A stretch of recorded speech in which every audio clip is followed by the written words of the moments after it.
Tension crackles in the Arise TV studio as a bold claim sets off a fiery exchange.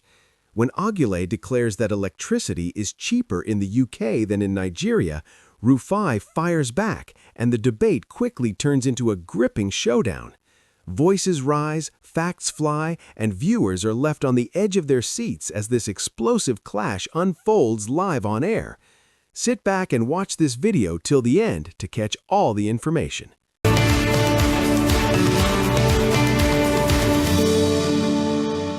The federal government has said that state governments are now to bear the cost of the electricity subsidy along with it. The Director General of the Budget Office of the Federation, Tinubu made this known on Monday in Abuja. Yakubu spoke at the opening of the workshop on the 2026 post-budget preparation using government-integrated financial management system. He disclosed that President Bola Tinubu gave the directive. Joining us on the show to discuss the latest directive from the President that states share electricity bill payments with the federal government is Nick Agule, an energy expert. Good morning, and you're most welcome to the morning show. Good morning in the studio in Lagos, and good morning to our viewers globally. I'm happy to be here. Great to have you, sir. Okay, Nick Agule. I don't have a problem with the president saying that state governments have to take part of the electricity bill. That's the removal of the payment of subsidy on electricity. After all, we have the Electricity Act 2024, which now gives states powers to be involved in the generation, transmission, management of the electricity sector. I think that's the core point. So with authority should come responsibility. And I believe that the president is right in this particular regard. Bedudu states have the capacity, the resources. That may be the question. Do you agree with my own reading, or you think that there are other issues that are involved in this? Otherwise, within the principle in the Electricity Act 2024, it will look like the federal government is right, but are the states capable? Thank you very much, Dr. Abati.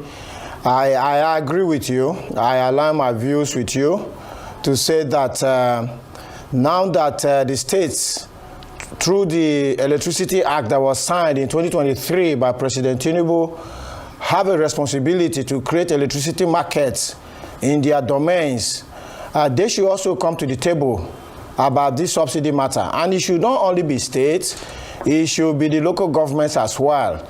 So this should be a subsidy that is charged to as like a first-line charge on the federation account. However, the government seems to be solving the symptoms, which is deal with the accumulated debt in the electricity sector over time, instead of attacking the cause.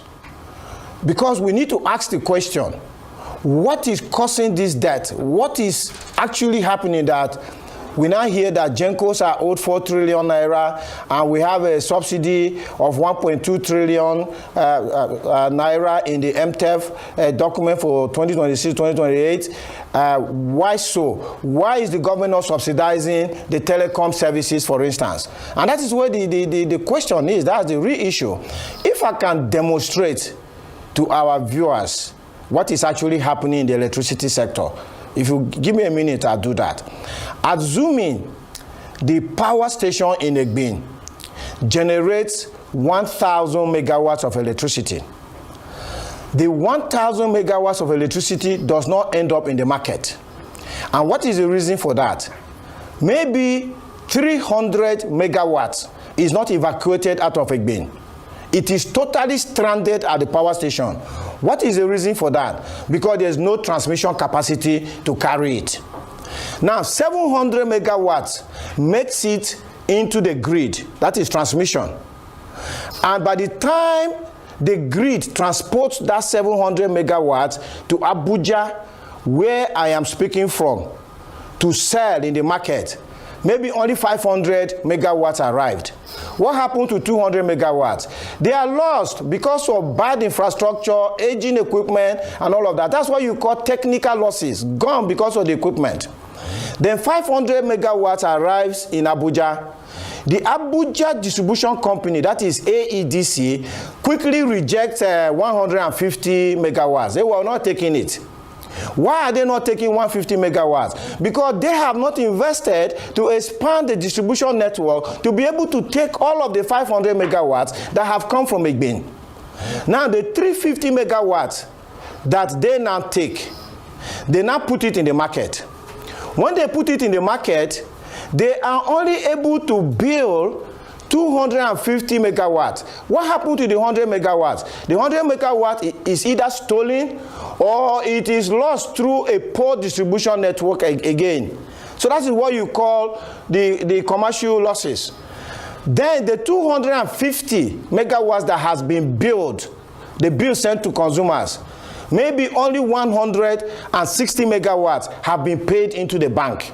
What happened to the 90 megawatts? The 90 megawatts are customers who have refused to pay their bills. Now, 1,000 megawatts were generated in Egbin. Only 160 megawatts is money in the bank. The difference is what is causing this problem. That's where the debt is coming from. So even if President Tinubu solves the accumulated debt now, because the fundamental structural issues in the power sector have not been sorted, the debt will continue to come. Egbin will continue to generate 1,000 megawatts and only 160 megawatts will enter into the bank account. How are we going to solve the problem? The answer is simple. President Jonathan in 2013 privatized the electricity sector. But he did it in a very bad way, and that's what is causing this problem. What did he do? He privatized the generating companies and privatized the distribution companies. But he did not do anything with the transmission company. Initially, they gave it to Manitoba in Canada, and then they took it back into government coffers. So that transmission bottleneck, because the government does not have money to modernize and expand the transmission capacity, is responsible for the first 300 megawatts that did not even leave Egbin. It is also responsible for the 200 megawatts that were lost through the transmission grid. And Nigerians are made to pay for that. That is the cost of the high tariff that we are paying. And then it comes to the distribution company in Abuja. The disco licenses were awarded to companies that have no known history in the power sector. They had no experience, they had no managerial capacity, they had no technical capacity, they had no financial capacity. They scrambled for these licenses. And they don't have the money to invest. How can they be waiting to take money from tariffs to invest? Nobody does that. Because if you look at the telecoms, for instance, when the MTNs and co got the licenses, they first brought in their capital, either equity or debt capital, and put in over $100 billion first, before they now started providing telecom services to Nigeria, who are talking and paying them back.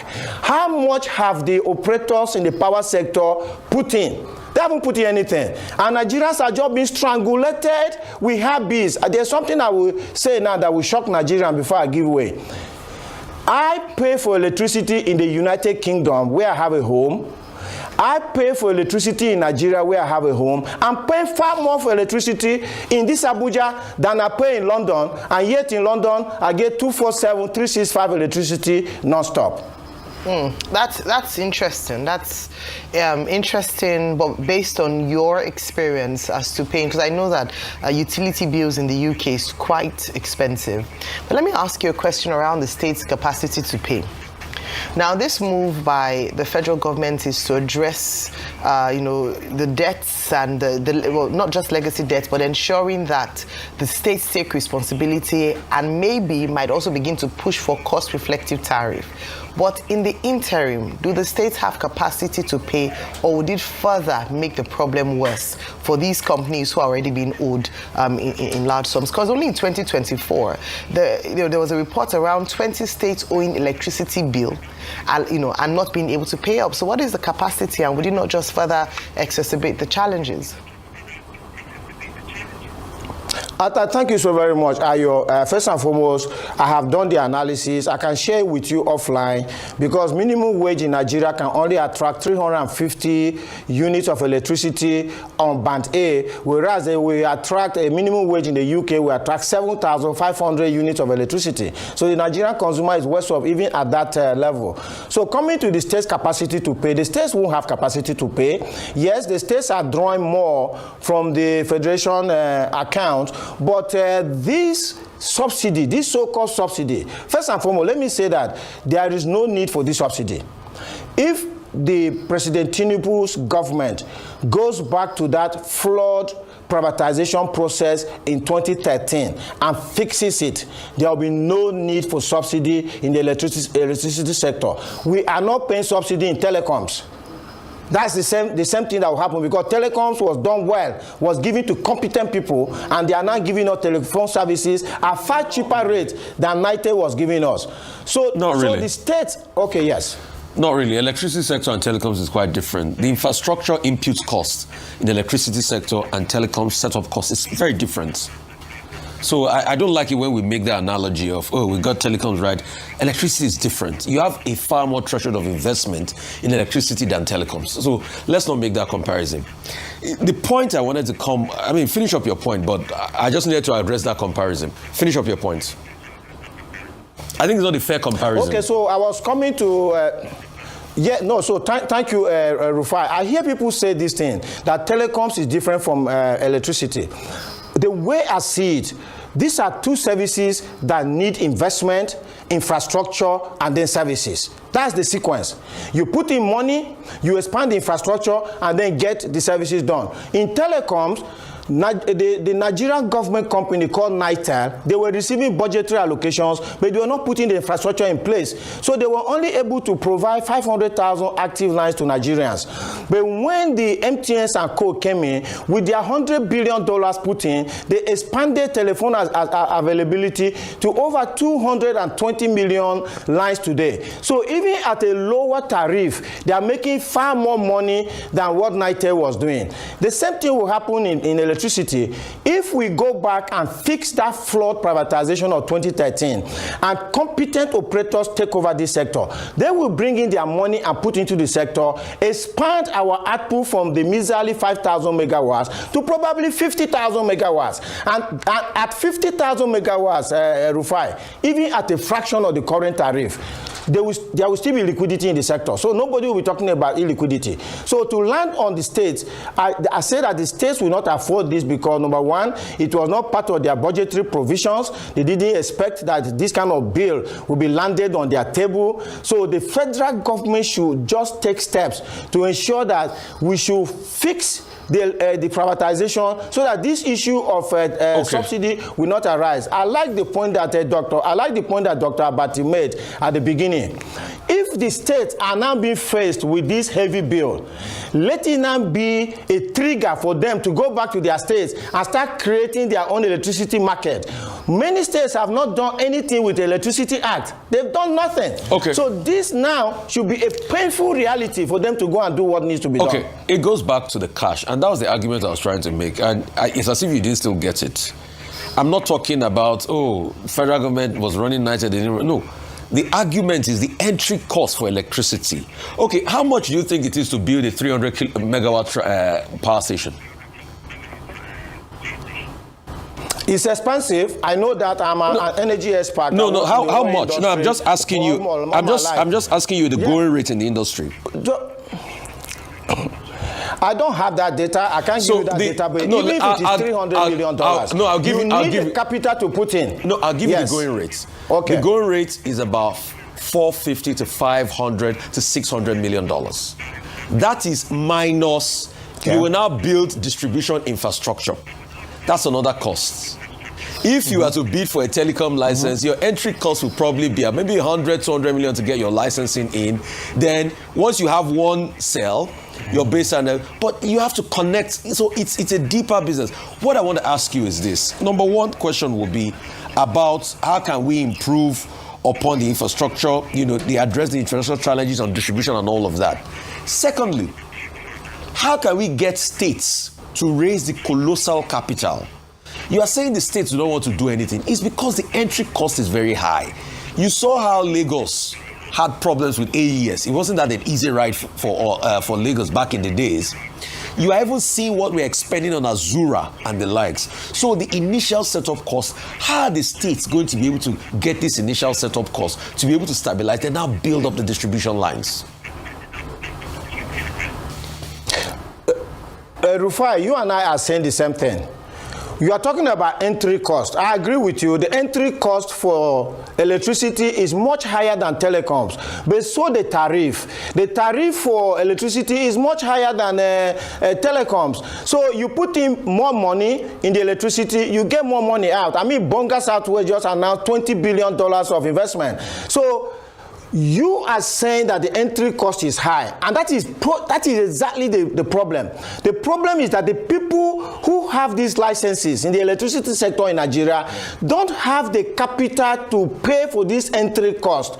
But if you give it to competent, well-resourced operators, they will bring in the billions of dollars that are needed, and they will build this infrastructure with this high entry cost, and they will deliver electricity to Nigerians even at a fraction of the current cost. Why are they being allowed to sit on these licenses when they don't have the money to pay for this entry cost? That is the question. Mr. Agule, very briefly before we go. Now, we've been dealing with the issue of legacy debt, 4 trillion. We have said on this table that since March 2025, that legacy debt has even increased. But now, under power sector debt reduction initiative, the federal government now says, oh, they are raising a bond. I think they've been able to raise about 501 billion naira, which they said was 100% subscribed. How does that solve the problem of legacy debt? Because except you solve that debt problem, it doesn't look like we're going anywhere. And as we are speaking, Japan is going to have an election. Energy is the main subject in that Japan election. They are targeting even 1.1 trillion kilowatts for a country of just 53 million people. Here in Nigeria, we are over 230 million. We are talking about generating 5,000 megawatts of electricity. Legacy debt, would that move us forward in any way? Mr. Abati, Dr. Abati, you are very correct in terms of your comparison. Nigeria is the worst when it comes to energy poverty in the whole world. In fact, if you look at the United Arab Emirates, where our president just came back from a business trip, there are 12 million people in United Arab Emirates, and they are getting 45,000 megawatts of electricity on the grid every day. Whereas Nigeria's 200 million plus people, like you have said, we're talking 5,000 megawatts on the grid. It is so poor that this economy cannot lift off the ground. And that is why we're talking a budget of $40 billion. Nigeria, 200 million people, budget of $40 billion. And Brazil, with equivalent population like ours, they are talking about $1.2 trillion of budget. So Nigeria is like a father with 20 children in the market with 40,000 naira. Then Brazil is another father with 20 children in the market with 1.2 million. You can see that the father that has 40,000 in that market is never going to bring prosperity to his children. Never. So we must take this conversation to the front burner. Electricity must be what every policymaker is thinking about, because without electricity, this economy is never going to do well. I'm not a doomsayer. I'm not a pessimist. I'm just saying the reality that if you don't energize an economy, it's never going to do well. In fact, the United Arab Emirates, where the president just came back from, 12 million people generated GDP of $570 billion in 2025. And Nigeria's over 200 million people generated only 285 billion. So the United Arab Emirates, 12 million people, doubled our output, because we're not properly energized. So for me, the president is okay to now remove the debt, a hidden debt as it was, and to now issue bond. Making it a bond now is part of our debt structure, but they must go back to that privatization of 2013 and fix it. All right, thank you so much for your time with us, Mr. Agule. This conversation is one that must be had and must continue to be on the front burner until we're able to move out from being one of the highest with energy poverty in the world.